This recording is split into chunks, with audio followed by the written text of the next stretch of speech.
You know security is hard, so let's assume we're probably gonna get pwned by noon. But if we all start to get the basics right, we might not fully get pwned until tonight.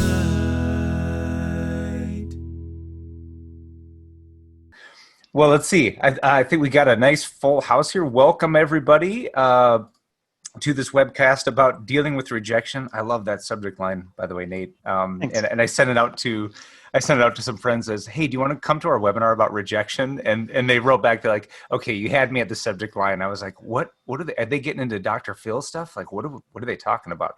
But we're talking specifically about DMARC and email security. So we're going to dive into SPF and DKIM and DMARC. And Nate Schmitt is who you're seeing now, my friend who in Slack, just so people have a little bit of history of how this came to be, I've always been scratching my head about those technologies, SPF. I'm mildly familiar with SPF, but DKIM and DMARC make my brain kind of pop. And Nate, you were in Slack one afternoon, and I think somebody asked you a question about it. And you broke it down in like a few paragraphs, and I just read that and had one of those meme moments. Is that where they show like Russell Crowe from, is it Beautiful Mind or something, where there's yeah, everything goes flying around, and he's going like, "Oh, I get it." And so that's, I think, when I started begging you, like, I get questions about this. Please come and do a webinar about this. So here you are, and I hope you will be with us the entire time. If you don't mind me sharing, I know that just any second now, you're going to have a baby Schmitt. And so like, I just am sort of scared that there might be like a shepherd hook that comes in and it's like your wife going like, "Baby time," and then you're just gone. And I'm not going to be able to take over for you. So if we need to reschedule, we will. But thanks for doing this, I was Nate. joking if she just comes in, knocks on the door, it's just like, well, part two. Part two, yes, we'll do a sequel. We'll leave people hanging, and then it'll be, you'll say something like, "The final piece in making your, email configuration secure is," and then, Yep. Oh, but hey, thanks for doing this, and I'm just gonna, give the floor to you. I'm gonna monitor the question box, and please, folks, we'll leave. Nate's left plenty of time for discussion and QA at the end, but pop in the questions into the Q&A box as we go, and we'll spend plenty of time going through them. But yeah, Nate, if you want to tell us a little bit more about yourself and dive into content, we're stoked to have you. Yeah, not a problem. Yeah, so my name's Nate. I work at MSP in Woodbury, Computer Integration Technologies, or CIT. I'm on their security department there. So I came from kind of a sysadmin route, doing nothing with email security. Once I went over to CIT, all of a sudden you have many networks you have to help protect. And so down the rabbit hole of SPF, DKIM, and DMARC came along, and just trying to help protect our customers as well for their email. And so this is just some of the stuff that I've learned through many hours of Google searching and banging my head up against the wall. And so I guess the kind of thing that I'd just like to kind of go over is just some of the common challenges and just the components of DMARC, and then just things that I've learned, through talking with others who have implemented this, on how to build out the best strategy moving forward. So Awesome. If this works, cool. So here's kind of the 5 main pillars of our discussion today.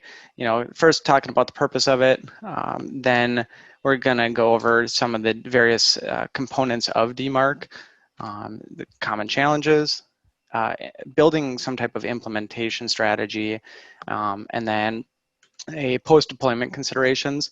Just because it's in doesn't mean you're done. DMARC is one of those things that I found to be extremely work intensive, I guess, and a pain in your butt, but it's so rewarding at the end of it. So we'll kind of start here on the purpose of DMARC, and one of the things that I need to do before I do a deep dive into DMARC is just talk about how email even works, right? So I'm often told by coworkers or friends or just IT staff in general that they don't understand how email works, which I guess is one of those things that you don't really ever think about. You know, like you might talk to your grandpa or something, and like, I just don't understand how that computer thing works, right? And how do you receive mail over the computer? Well, the inventors didn't need to reinvent the wheel, right? They just took paper mail and made it electronic, and so you still have the same components, right? You have your envelope, and you have your letter or message, and in Outlook, basically what you're seeing is that letter, right? That's the thing that's important everyday communication. You don't really care about the envelope, right? That's just containing the mailing address, you know, maybe a post stamp to make sure you paid for it. The post office is dealing with all that kind of stuff, and maybe some type of log or something about the steps that they took to get it to your mailbox. And then I'm going to kind of come back to some of these details here, but then there's even like a signature at the end. That's kind of like your DKIM, so I'll kind of prelude to that. Okay. But for the most part, just understand that you don't typically see the envelope in your email, like Outlook, or whatever web mail client you use. You always look at the letter. And so this is where we're gonna come to like spoofing and why that's even a thing, right? Right. That's when we're kind of digging into, oh, maybe this is what you're going to show. The envelope when we're trying to figure out if something's legit or not, or kind of what email servers it hit on the way to us. Is that this that you're showing here? Yeah, exactly. So this is just an example of an email header. This came from the Zoom link to my email, so I just snagged that. And in here, I'm not going to go into a lot of detail because I just wanted to show what it looks like, because that's going to eventually kind of play into what we're checking for DMARC. And so over here, I don't know if you can see my mouse, is you see there's like a DKIM signature down here. You can see that it was delivered to my email address.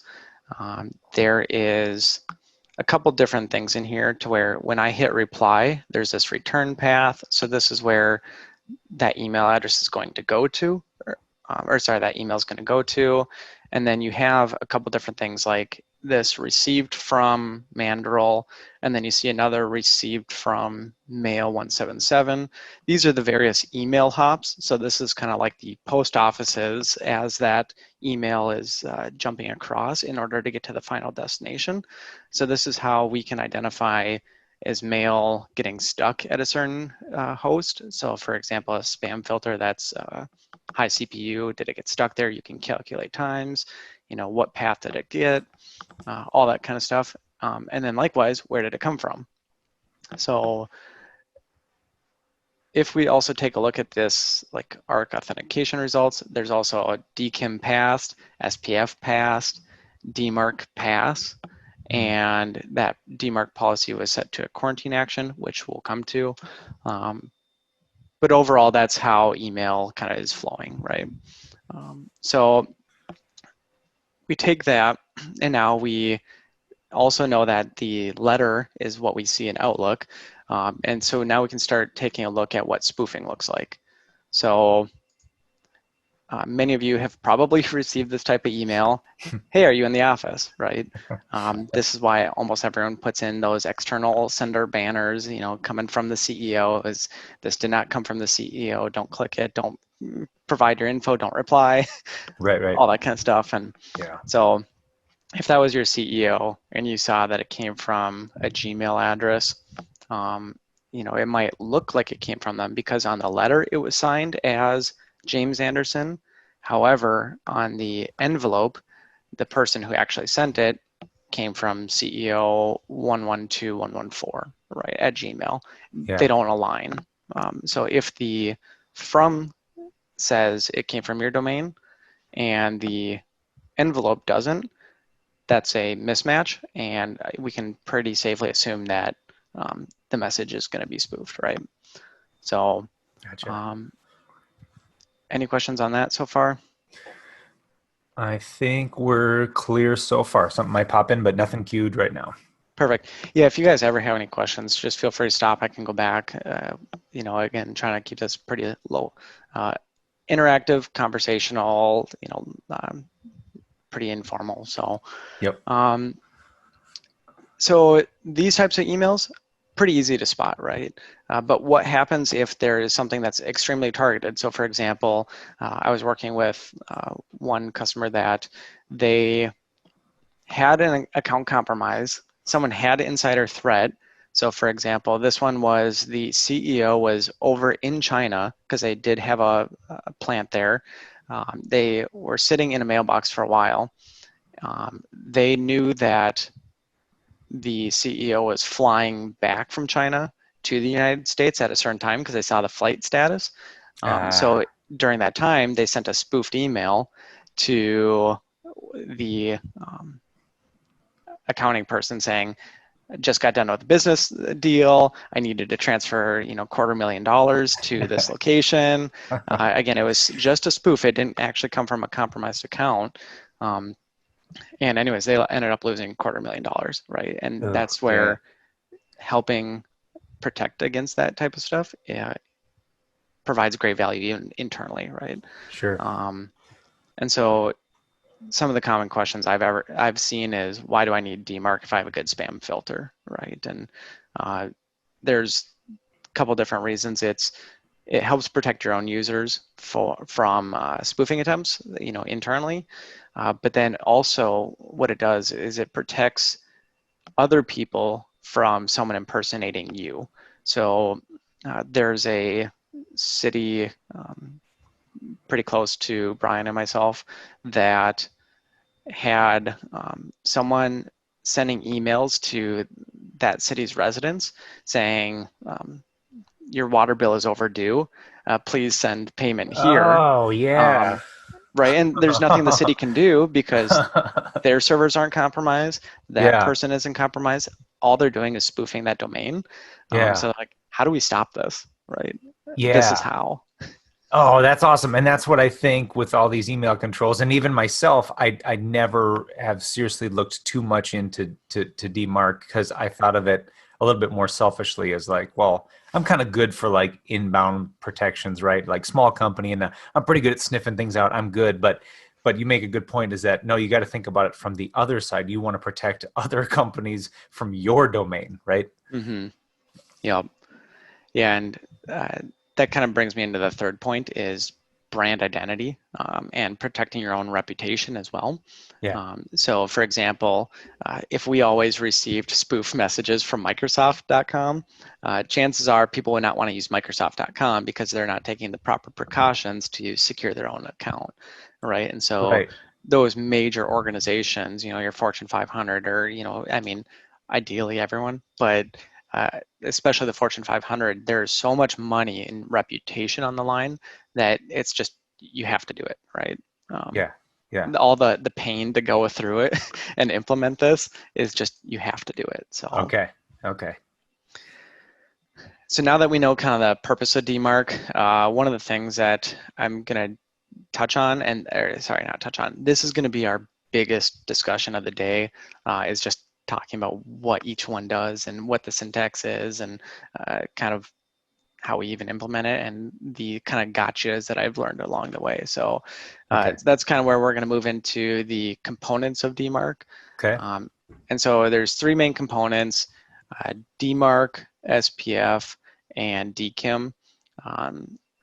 Instead of reading it from like left to right, like you guys can see, I'm actually going to start in the middle with SPF, mainly because this is the one that most people understand.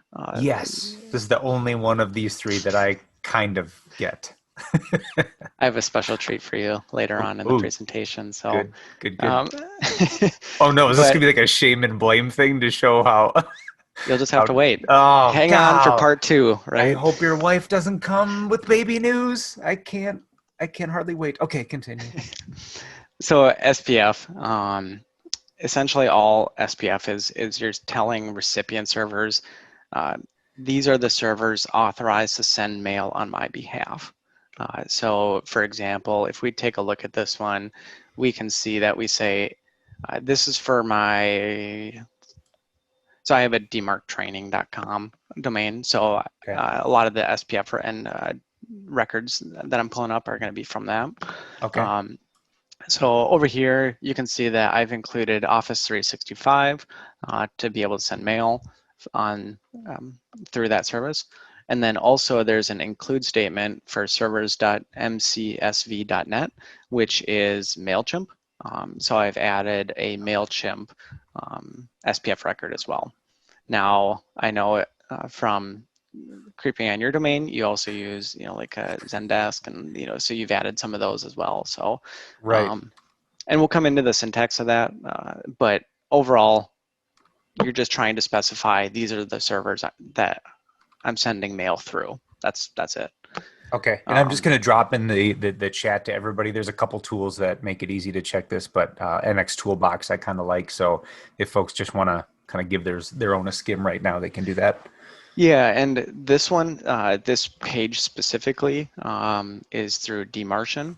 Oh yeah, I think someone reached out to me from DMARC right after I originally started marketing this webinar, and I was like, oh, now the stakes are high. So if you're on here, hello, and I apologize if I'm doing your product a disservice, but no affiliation or anything. Yeah, just something you happen to like, right? Pick whatever one you want. There's a lot out there. I'll come to that in a little bit, but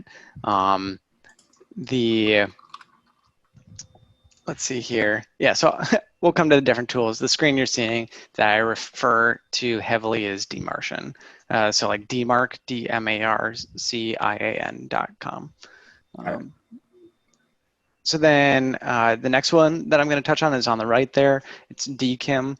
DKIM, all it is a digital signature applied to every message leaving your email system. So this is similar to like a notary stamp, right? You go get a birth certificate, a death certificate, no, I guess maybe not death, but like a marriage certificate or something, right? You go there, two people have to sign, someone stamps and says, yes, I approve, or I know that this is legitimate, right? Same thing, we're signing every mail. So then that way when someone wants to validate it, they can go look it up and validate that that was indeed signed from our servers. Okay. So we say SPF these are the servers I'm using, and DKIM is saying I've been signing every single message from those servers. That's it so far. Okay. DMARC, kind of the final component of this email security, is just a policy to say what to do if it fails. That's it, right? There's nothing special about it. Again, we'll come to some of the syntax of it, but it's just saying if this did not come from one of the servers in SPF and it did not come from a server that was digitally signing those messages, take this type of action. And there's different actions you can do, but it's just something for people to look up in your DNS and say, here's what to do, right? So SPF, DKIM, DMARC, they're all records in your DNS, and we can come to that. So, and just because I'm feverishly taking notes, just to revisit DMARC is saying if this message did not come from an SPF approved sender and doesn't have a DKIM record, do the following. Am I understanding the workflow right? Or is that accurate? Yeah, pretty much. Like simplified, yeah. There's a lot of gotchas that I'll come to. Sure, yep. Okay. But yeah, for the most part. Okay, and I just wanted to say that because we did have a question from Nick about difference between SPF and DMARC, and I think we're on our way. We're getting there, and we're continuing along that path. So yeah, go ahead. This is cool. So Nick, I think the next slide is really going to help out because it's what's going to. I'm still kind of saying here's the three components, and then here's the next thing we have to pay attention to in order for DMARC to apply. So I'll follow up with me on that if you have more questions, but give me like 2 slides, maybe 3. So, so the next thing is we know SPF and DKIM, right? One of the things that we have to do is called SPF and DKIM alignment. Alignment simply means that, again, where we had previously discussed where that letter and the envelope are both signed from Johnny Appleseed, right? Rather than CEO and Johnny Appleseed, they have to be the same. And so right here, if we go take a look from, again, DMARC's website, this from field, this is what you see in Outlook. If this says sample.net, we can go take a look at that return path. This is where when you hit reply, where does it go to? If it comes back to sample.net, that's kind of your SPF record. And then this received from, this is the server that is sending that mail. If we go take a look at that DKIM signature, it also came from sample.net, right? So when everything is aligned, we know that that can ensure that that message was legitimate and came from the intended sender, right? Yeah. So nothing too crazy. Basically, just don't spoof a server, don't spoof your name, and you should be fine, right? And so Gotcha. as long as those three line up, then that DMARC policy will say, you know, everything looks good, send it on its way. And then if something fails, if we said reject the message, it's going to drop the message. That's it. Gotcha. So, okay. And so in this next slide, and I think this is going to help kind of clarify everything, is with that SPF and DKIM alignment, there's different ways that DMARC can pass. When you're talking about alignment, you can have SPF or DKIM. And so just one of them has to pass, I guess, right? Because if it came from your server, people shouldn't be on your server sending mail on your behalf. So it's kind of trusted that it came from you. If there's some type of third-party service that maybe you didn't have in your SPF record, however, you are signing those messages, and because you had access to your DNS in order to put that record in place, it can also be assumed that that's also trusted, all right? And so it's just one or the other. And this is probably a good point to talk about the failures of SPF and why you want to always try and aim for both. SPF can fail when auto forwarding is in place because it makes a hop, and then it doesn't look like it came from your server. And so this is one of the common pitfalls when SPF was first created. And so that's why DKIM came out, and then DMARC came out, and you know, it's kind of the next evolution. So SPF was first, and if we take a look at that, right? So, for example, here on line 3, if SPF passes, again, it still came from our server, your message is going to go through. It's not going to get rejected. Likewise, over on line 5 here, if we have only DKIM, however, we forgot to add the SPF record somewhere, the message is also going to go through. But again, the thing that you're always striving for as much as possible is this line number 1 where everything's green and golden, because in case one fails, you still want the other one to fall back and deliver your message. So right, okay. And this also actually plays into marketing as well. So for example, if you want to have a higher engagement rate, you know, things are going to spam less often, DMARC is also going to be kind of falling into that purpose that we previously talked about, and just saying, you know, here's why you want to do that. So now I'm going to kind of break down each component real quick. So SPF is going to be first. So if you are like me and get blasted by Flow from Progressive, you know, all the time, you start picking on them. And so this is their SPF record. It just happened that they also had a really nice SPF record for this demo. Oh, so nice. Okay. Couple different components. I'm going to open up this link here so we can quick talk about the different aspects of that. So if I slide that over. Yep. there's a couple different things here. This is, again, where SPF was intended to tell people what to do with your message. However, misconfigurations all the time cause people to kind of not really honor that. And so this is where you see like the soft fail and fail. So it's saying, you know, like this is basically a soft fail. The little tilde is send it to your junk folder. Hard fail is reject the message. But again, all the issues made people just ignore this basically.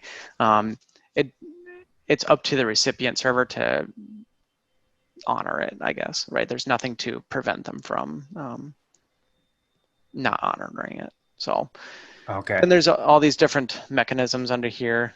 So for example, you know, look at my MX records. Anything in my MX records is authorized on my behalf.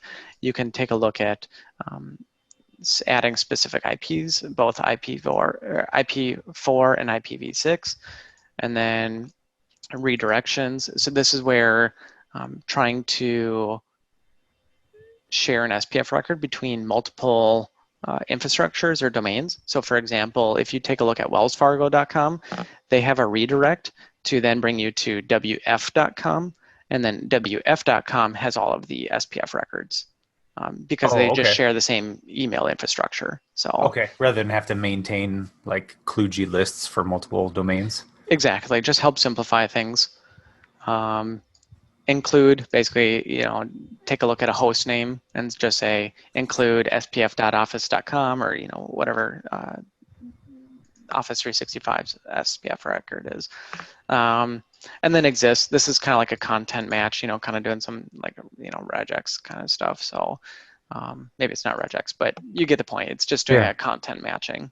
And I have an example for that. So that is kind of what's going on here at Progressive. So we see that they're taking a look at their MX records.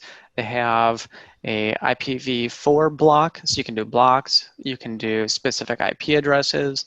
And then here's where that exists come in. This isn't very common, but it's a good way to, if you have some type of like dynamic number or something that's constantly changing with the servers, just include all of them, right?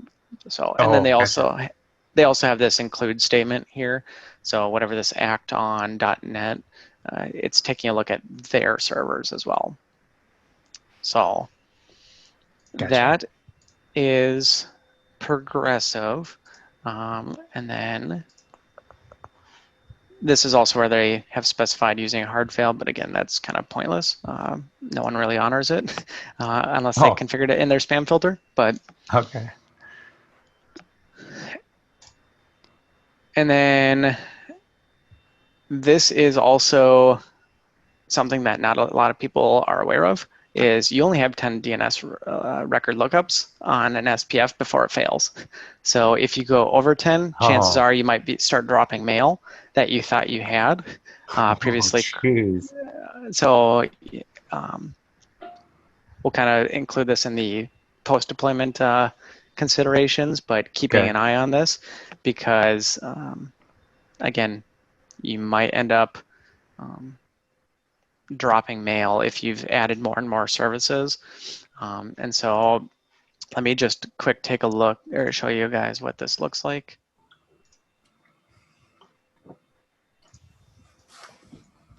So again, kind of what was on the screen there is, I'm just, again, on DMARC. They have this tools SPF survey. I just went and put in this domain. And right here, we can see that we're using 3 DNS records. And if we expand this out, we can see that spf.protection.outlook.com is using 2 of them. So if we go take a look at this, number 1, just to reference it, is 1. And then within there, they also have this include statement for spfd.protection. And so we can go expand that out and take a look at, here's the basically IP blocks that are also listed in that second SPF record. And then here's that MailChimp, it's just using 1 because we're just resolving 2 IPs. So we just list the host name, let MailChimp update their stuff. And so we're always up to date. So there's some that, for example, I'm just going to quick show you what that redirect looks like for wellsfargo.com. Here's that redirect just to wf.com. And then that's where they list all of those IP blocks. Okay. Keep it updated in one place, wf.com, and then just point everything else to it. Okay. Yep. And then this is one that I think is slightly unnecessary that causes basically 2 DNS lookups in your record where it could potentially just be one. So this is one where Smileback, it's basically a reporting or like a survey tool, for getting feedback after, tickets or, whatever type of survey you want to send out. But if we go take a look at this one, you add the Smileback in your record, then they say, go look at my MX records, and then you find out that it's just one IP block. So at that point, if you're okay, maybe it's not critical, maybe just stick the IP block, save yourself 2 DNS lookups in your own. And then one last one that I wanted to show you is ConnectWise, used by a lot of managed service providers for ticketing and RMM tools, all that kind of stuff. This is one where they have actually consolidated it, because if you take a look, you can try and fit this within 512 bytes to fit within a single UDP packet. And so one thing that they've done here is they have a lot of different IPs. So they have all of the IPs, they have this include statement, and then they have this SPF1.SPF. So they're kind of referring to a second one. So if we break that out, now we can see that they have even more IPs. So they're trying to consolidate them to help protect, going over those UDP packets, or bytes. But so that's that. Now you might be asking, well, what happens if I hit 10? Do I just create a second one? Yes, we just had a question about that. Yeah, about the DNS querying mechanisms. Yeah. What if the mechanisms modifiers to resolve the record is 7, 8, 9, or 10? What should you do? Or what is the threshold to take action? Is that kind of where you're... Yeah, I guess the threshold is 10, or 11, right? So once you turned it up to 11, you have to dial it back and figure out, do you flatten it, or trying to maybe consolidate, those SPF records. DMARC does have a way, they say it's experimental, is you can basically break everything out by IPs, but then at that point you are having to make sure that everything is always updated. So, if Microsoft has 45,000 different IPs and they've updated one block, you'll have to make sure that your mail is still flowing. So, the bigger you get, the more services you add, the more complex it's going to get. The more you rely on external resources, again, the more work it's going to be to try and maintain that. So, just something you have to be aware of. But you can technically break it out by IPs, because the IP lookups don't use a DNS lookup. And so you can use as many of them as you want, and you'll still fall within your 10, right? It's as soon as you use that include statement or MX statement or that kind of stuff. Okay. Do you think on like your hosting providers, like when you're sliding in all these DNS records, do you think some of them will bark at you about this, or do you just need to kind of police it yourself? Just police it. You can blow right over it. You can. Okay. I was just wondering if maybe some of the bigger domain providers would be like, hey, did you know? And maybe point you to something like this so you don't drop, mail. Nope. Okay. It's just one of those specs that no one knows, or, you just don't think of. And then you just go, oh, I added a new mail server. Add it in there, and it uses, like that Smileback, right? It uses 2 of them. Maybe you're already at 9 thinking, oh, I'm just adding one service. You hit 2. Now you're going to potentially drop mail somewhere else. You just got to think there have been people somewhere who have lost, weekends of sleep just wondering, like, why won't it work? And then finally, like, it seems to be the last thing I added. And then, eventually coming across some, like, Stack Overflow or whatever it is article, right? Where they're just like, oh, And if you look online, it's all over the place. And this is why no one ever honors SPF actions, because there's so many misconfigurations. Okay. So, so I'm going to kind of get a little faster on SPF now that we Sure. kind of understand what it's doing. Sure. Yeah. And then yeah. another common mistake I see is, well, can I just have two of them? And here's your special treat is 7ms.us. Go check out the podcast. But Oh my there's a goodness. misconfiguration, right? You have two. I'm on it. So he's gonna dip off and go fix it real quick. Yeah, I'll see you guys later. Screenshot. Yeah. There we go. So you can't have two. You have to consolidate down to one, or have it basically included within like a reference to a separate SPF record.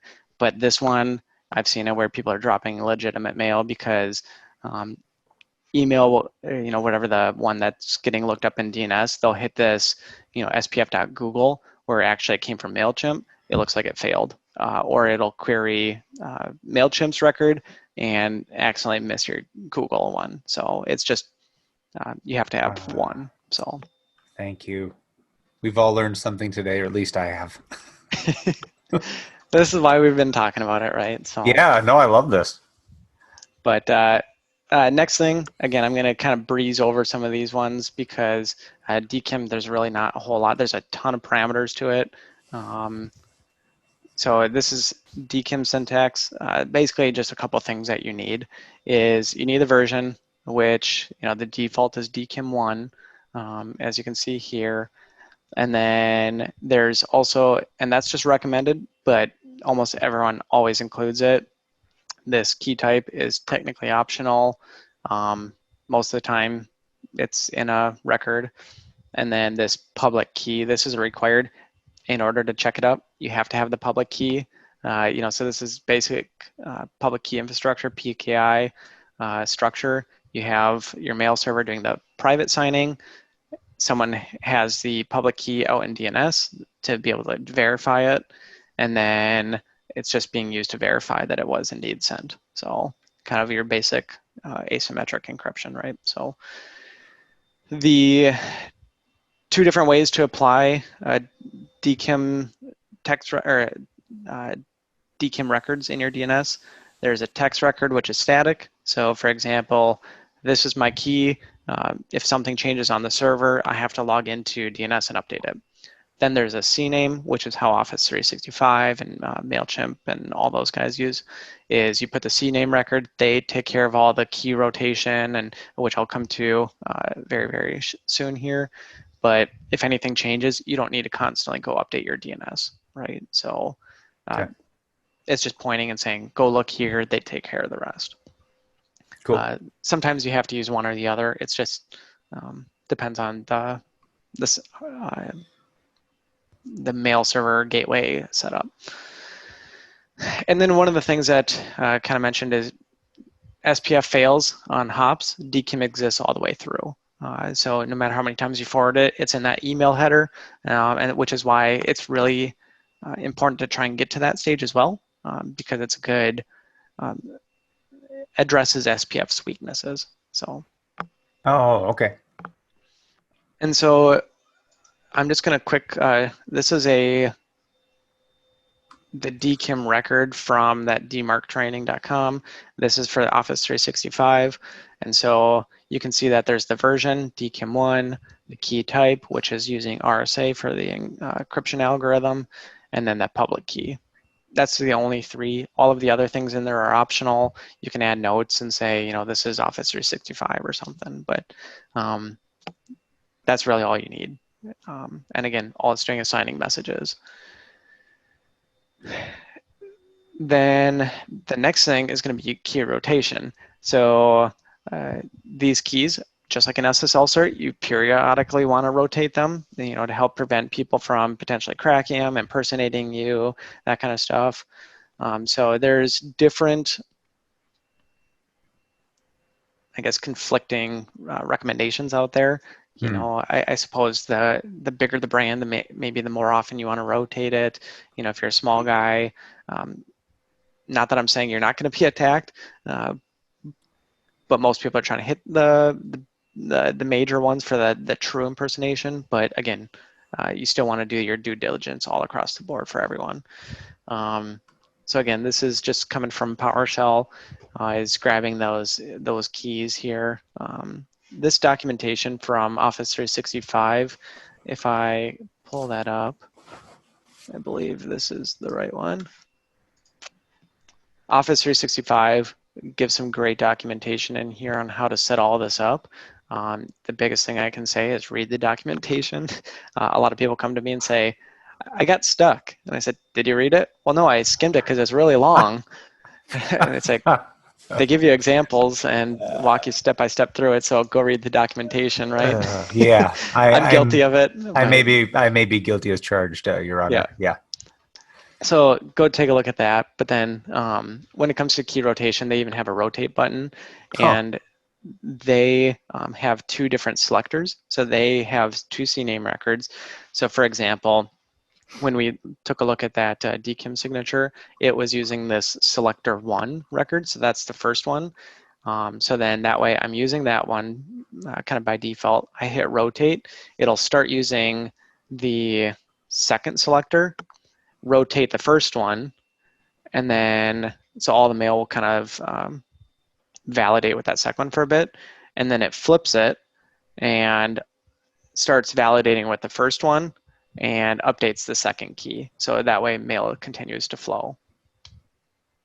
Oh, gotcha. Okay.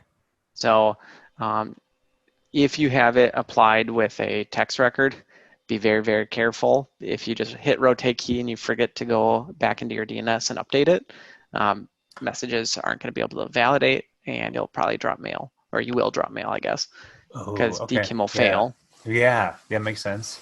And then another little thing is watch for your TTL window. You know, if your TTL was set to an hour and you rotated it, don't do it during business hours, because you'll probably drop mail for an hour while people, DNS propagation happens. Okay. So something to be aware of, but just careful planning, right? Right. I can already see why people get twitchy about this. I was just thinking, like, right now, if I was a sysadmin for a large organization, I'd have the shakes a little bit, but yeah, and this is why people just blast, TTL with 5 minutes. So yeah, right, yep. So you can quickly recover from whoopsie dipsies. Yeah. So anyways, conflicting things is, as people say 3 to 6 months, some say up to a year of, between rotations. Just be aware that it's a thing. So okay. DMARC, again, I'm going to hit over this really quick. There's nothing too special. There are a couple different fields that are required, such as the version, again, DMARC 1, the policy, what to do with those. There's a do nothing with it, which is kind of a monitor only mode. There's a quarantine, move it to spam, and reject, drop the message. And then there's this RUA report. This is an XML report that gets sent to you with just kind of the details of where the message came from. Did it pass SPF? Did it pass DKIM? All that kind of stuff.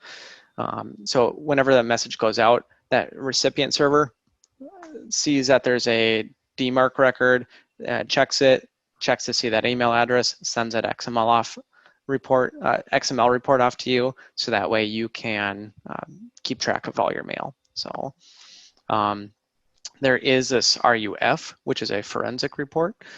This one, it's not really, I guess it's not required in order to get DMARC implemented.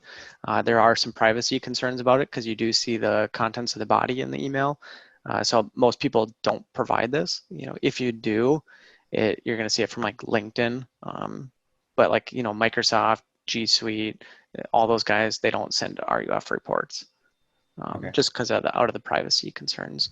Sure. And then last one I'll touch on is this forensic reporting options, FO tag. You can basically say, send me XML reports only for SPF failures, only for DKIM failures, or both. So if I go take a look at Microsoft here real quick, red is required, blue is optional.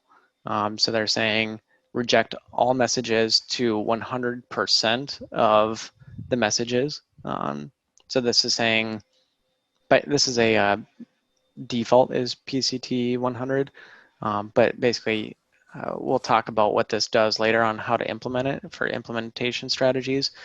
Here's that RUA, send me those XML reports, send me the forensic reports, and send me when both SPF and DKIM fail. So basically give me everything and reject everything if it fails. Okay. So that's how they are fully protected from spoofing. Gotcha. Now, that was a lot of stuff to digest. So if you have questions, I know we're coming up on the time, 10 minutes or so. I have 2 more, but they're going to be like 1 or 2 slides each. That was the bulk of it. So we're trying to break down what each one does, how they apply to each other. So SPF was the servers, DKIM was the signature, DMARC is saying when those fail, take this action, against it. So. Okay, I've got a question, but let me go to the Q&A panel first. So Techno asks, can you give us tips how to spoof? Personally, I used SendGrid. I think that's kind of number 2. Is it possible to bypass the external warning? And 3, is it realistically possibly to crack DKIM? So I don't know what of that you'd like to answer. But the third one is interesting. That was one on my list to ask you though about about rotating keys and that kind of stuff. Is it realistic? Is it happening that that's... I'm sure people are trying. Okay. There's different encryption out. So you can use like SHA-1 or SHA-256. Okay. SHA-1's obviously pretty weak now, and Yeah. so if you find one that's using SHA-1, maybe it's a little better suited than the SHA-256. Again, it's one of those things where most people forget to rotate them. I would say there's other things that I would address first. Okay. Like security training, that kind of stuff. Sure. Yeah. But when you think about it or have it on the calendar to rotate them, just do it. It's more just when you buy an SSL cert, you buy it for 3 years, or 5 years. You don't buy it for 20 and just keep it going for 20 years, right? So. Gotcha. Yeah. Part of your yearly maintenance kind of care and feeding stuff. Yep. Kind of same thing, just as a good precautionary.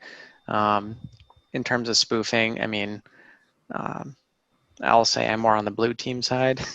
So I try and prevent against that, but there are a couple of them, like whether or not you're using SendGrid, or there's a what is that, Kami mailer. It's like sounds familiar.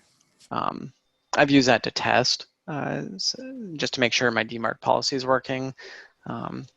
I can try and find a link here in a second. I always butcher the spelling, but that's another one. Or if you're a master hacker, pop into your favorite Kali tool or something and do it from there, command line, everything. So I'm a mainly GUI and PowerShell guy. So, yes, but again, I'm on the blue team side. So, and then last question. Yeah. Go ahead. Oh, I was just going to say, just from me, I'm just wondering, like, this is something I've heard about for a long time, and I'm just now, especially after what you've just shown, like, I'm more excited and motivated to go through the trouble to do this. Like, are you seeing, like, what kind of adoption are you seeing with your customers on this? Like, I would feel like if I was in a position of kind of like pitching this right to a customer, I mean, it's like extremely technical, right? I mean, the IT and security staff is going to understand it, but if it was like,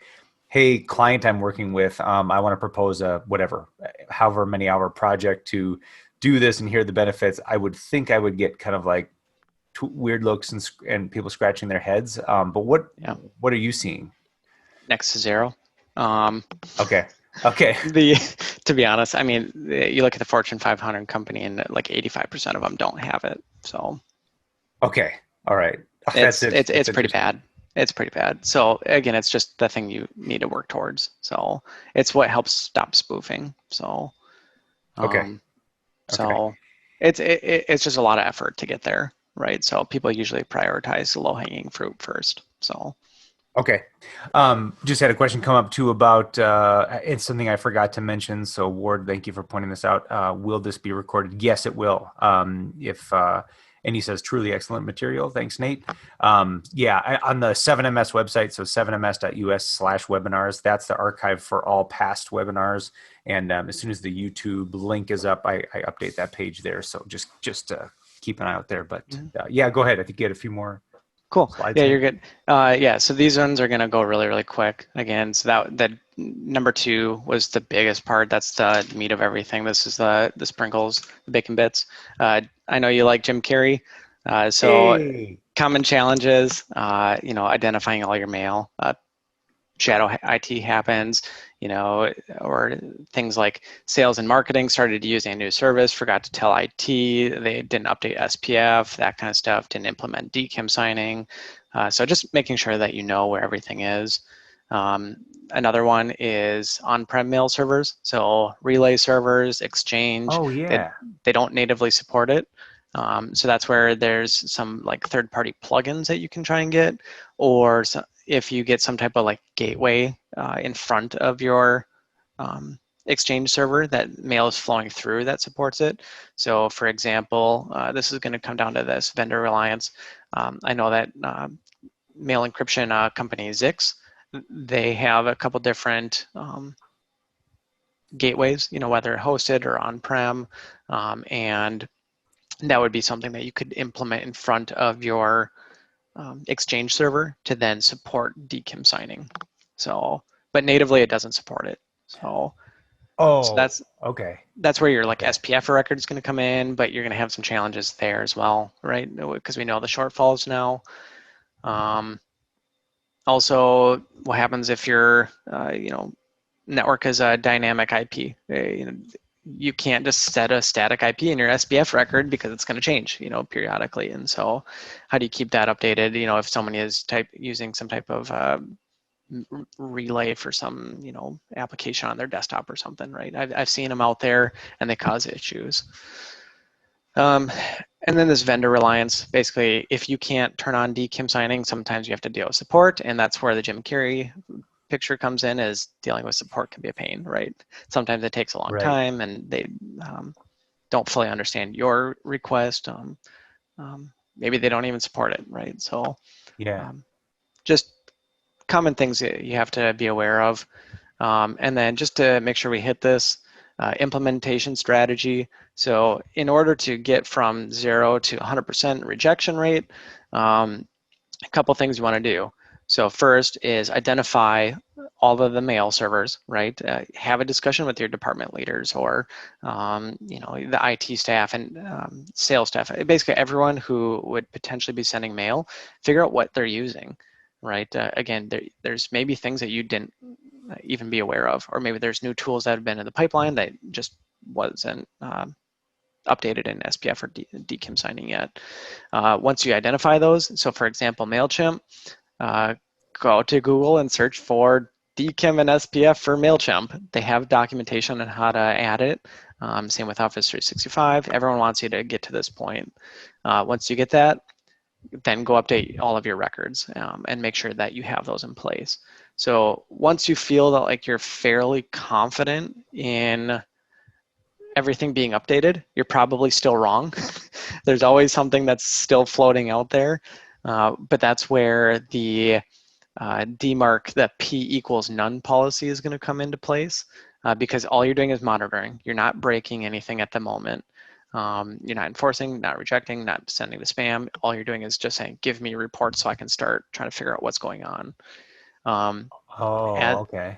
As these come in, again, this is a DMARC, use your favorite tool. There's like report URI. I know Barracuda Sentinel has it built in. This is DMARC, a couple other ones that I haven't tested, so use your favorite. Test them, do your due diligence on that. But under this thread unknown, these 2 green bars down here, these were legitimate messages, but they were getting flagged as suspicious because it wasn't in the SPF record.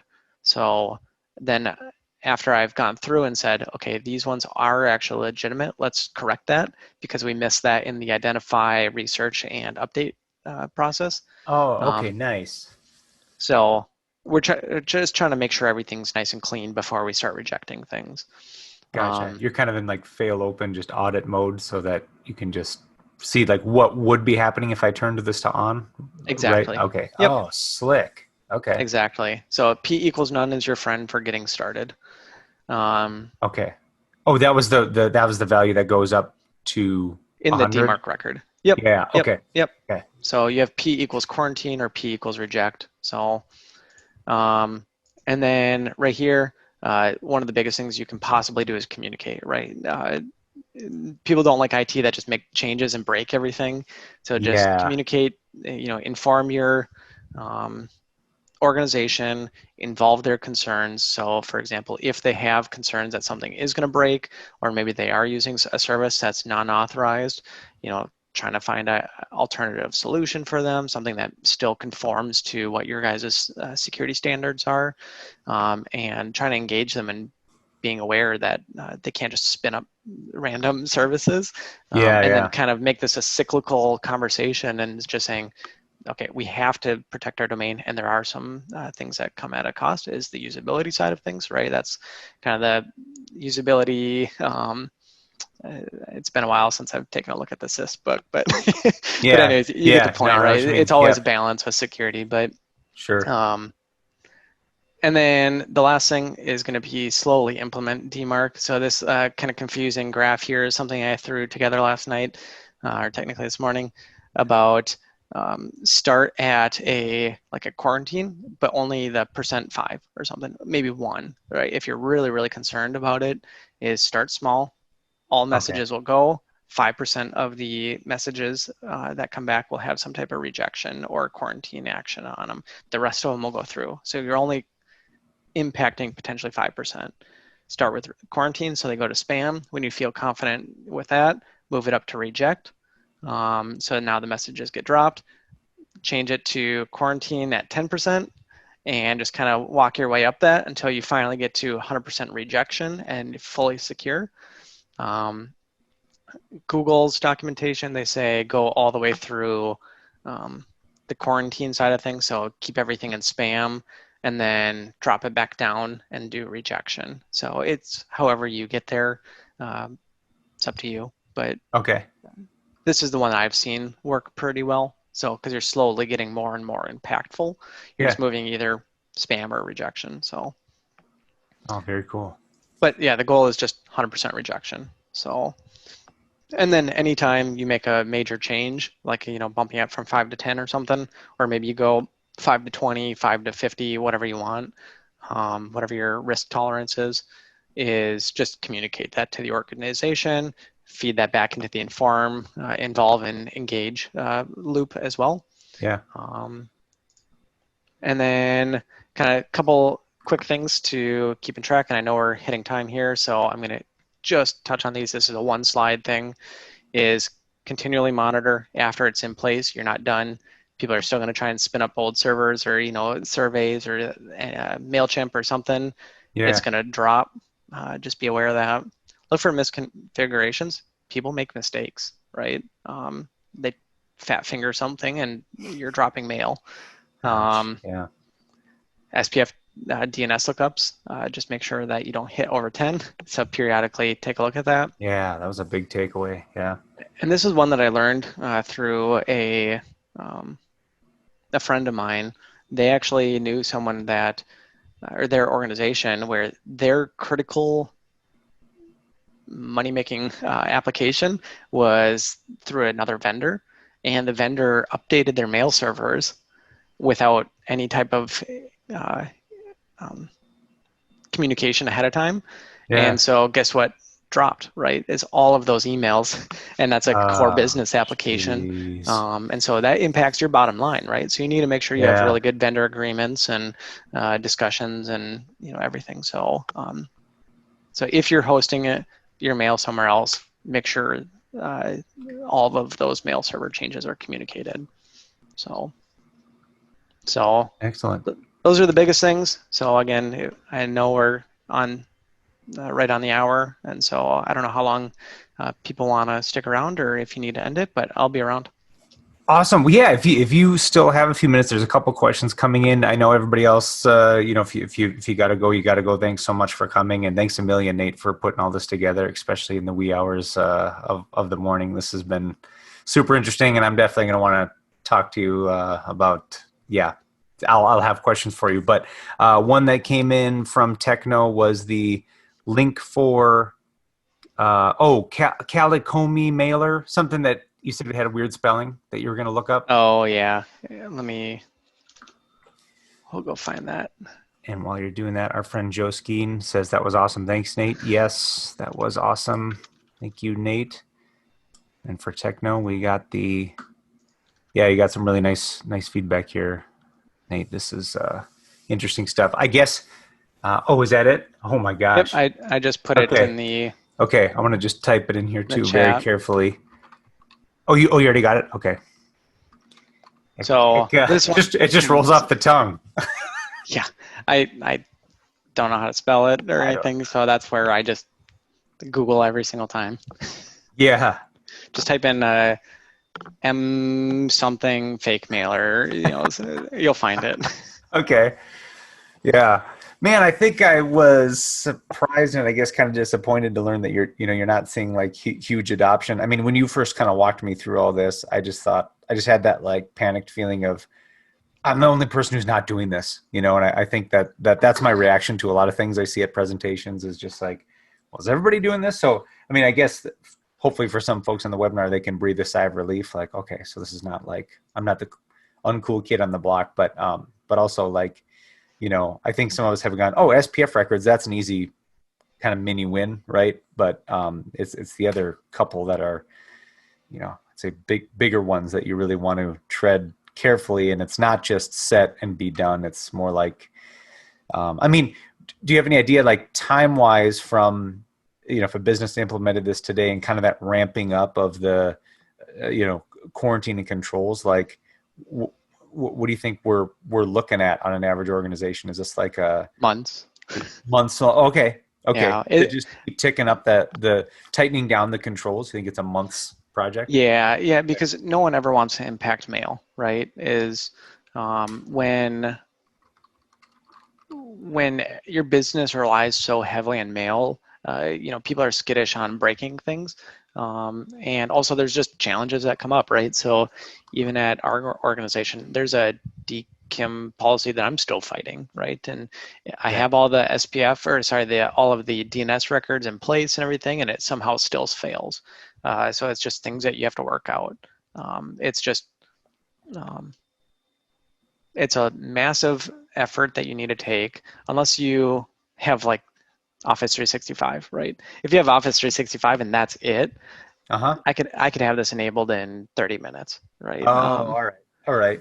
But it's when you are sending mail through, like relay servers, Exchange, some type of encryption, or third-party mailers like MailChimp, or just all of those services that add up. You have to really protect them. And that's where the time just escalates and snowballs really, really quick. Do you, and maybe you kind of addressed this with the slide about on-prem servers, but if I've got like a traditional like on-site, Exchange or something, and I've got, or I've got like the multifunction printers and stuff that do, relays to mail and that kind of stuff, is this going to jack with that?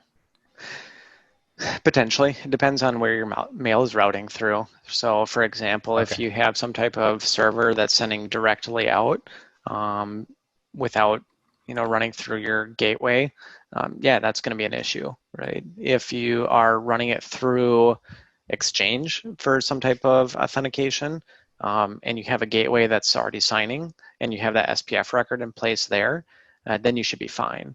But it's anything that's kind of unauthorized route, you might need to address. And that kind of comes to that shadow IT, or again, if people are just setting something up and moving on, you just got to make sure that you're taking due diligence on that. So, Oh, and Techno, it looks like, is it possible to bypass the external warning? He's definitely coming at this from like the offensive lens, Oh, right? absolutely. And I see Um, where he's coming from. Like, this is interesting. Now, how would I work around it? depends on their transport rule. So for example, if they just say um, anything from outside of the organization, sorry, there's nothing you can really do on the inside if they have DMARC already taken care of because it's coming from their server, right? Or like Office Yeah. 365, it came from outside. That's in that email header. There's a MS authorization. It says anonymous. If it doesn't say internal, you're out of luck. That's how it's doing that transport rule. But otherwise, if maybe they have some type of IP exclusion or or potentially I've seen external banners where they exclude a certain domain. So if it comes from a domain, they might have, you could spoof potentially that other person's domain because maybe they don't have DMARC implemented, because you can apply that transport rule on either the from, which is the Outlook field, or the envelope. So most people will just use the from. So, you know, maybe you can spoof that from to bypass the transport. And he says, from my experience, 95% is vulnerable to spoofing, which surprises me at first. Okay. All right. Well, let's just give like 60 more seconds if questions come in. Let's see, Lou. Oh, I know, Lou. Thanks for putting this together. Fiber got cut in the way. Oh, I'm sorry. That's to all panelists. Maybe there's sensitive information in here. I won't say what he said, but hi, Lou. Angela says, good info. Thanks, guys. Yeah, Nate, the information's been feedback has been super positive, so I really appreciate you picking this apart. Yeah, it's my my biggest thing is, you know, I've struggled many hours through this, so I just hope that it just saves you guys a little bit of the same headache, right? Yeah. That's the thing I love about security, is just share info and everyone's trying to work to secure a network. So yeah, same here. I could totally see myself being that guy that hits the DNS record limit and then just starts crying or have two of them. Yeah, or have two of them. Don't worry, that's right here on my desk. I'm gonna go clean that up now. Let's see. There's a question from Lou. Will this cause any issue with phishing apps like KnowBe4? I believe KnowBe4 does services, have some documentation on how you can potentially address that. Otherwise, in your security settings, you can also technically say ignore DMARC failures for certain domains. Use that with use ignore DMARC failures for certain domains, which I say use it with extreme caution, because if you're just blowing past anything with your own domain, people can still spoof you internally, you know, with your own domain. So, but for other people, you'll still be protected, right? And so, but that's just where, if you're using a service, go take a look at KnowBe4, SPF, and DKIM setup, and any other services that you're using, like a Mimecast or whatever other service you're using. Okay, all right, awesome. Oh, we got got one more from Techno. Why company add MailChimp and SendGrid to their SPF? Is it for sales reasons? Basically, yeah. MailChimp's just like a newsletter. SendGrid kind of, I don't use SendGrid, but I believe it's the same thing. Or, like Brian, I know you have Zendesk. So if you want to send mail through that, so. Right. Yep. Yeah, it's handy for on the 7ms.us site. I use incorrectly an SPF record for MailChimp so that the newsletter can come from 7ms at 7ms.us and hopefully not get flagged by anything. So, I'm so happy you're a good case study. Yes. Thank you for just letting the bus come right down the freeway and just throw me in front of it. No, but that's good. Good to know. And again, it's not like I should expect the technology to stop me from doing incorrectly formatted syntax stuff, but it's that's a good got you, as well as the DNS records. So yeah, I've learned a lot. So I think that's all for questions. So again, thanks a lot, Nate. We made it through without you having Baby. Baby. I mean, which now I'm all for. Now I'm all for it. I was not supportive of your baby until. Yeah. No. But yeah, thanks a lot. Please get some sleep, especially store up on it because you that's like right after this. I'm gonna go lay back down. Yes, yeah, please do, but enjoy it. That's super exciting. You're gonna just have a blast. So, and maybe we'll do love to have you again anytime on stuff you're passionate about because you really have a knack for breaking this down in a way we can all understand. And parting note from Techno, he says, hopefully the blue teams don't watch this so we can continue to fish. Yeah, that's true, right? I'll just share out the 7MS link to everyone I talk to. Watch this. Watch. Yeah. Well, I got my homework cut out for me. So it's a good.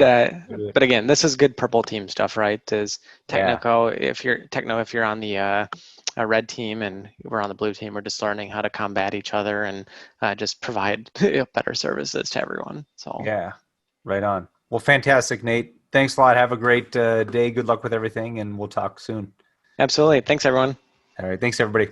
Bye-bye. See ya.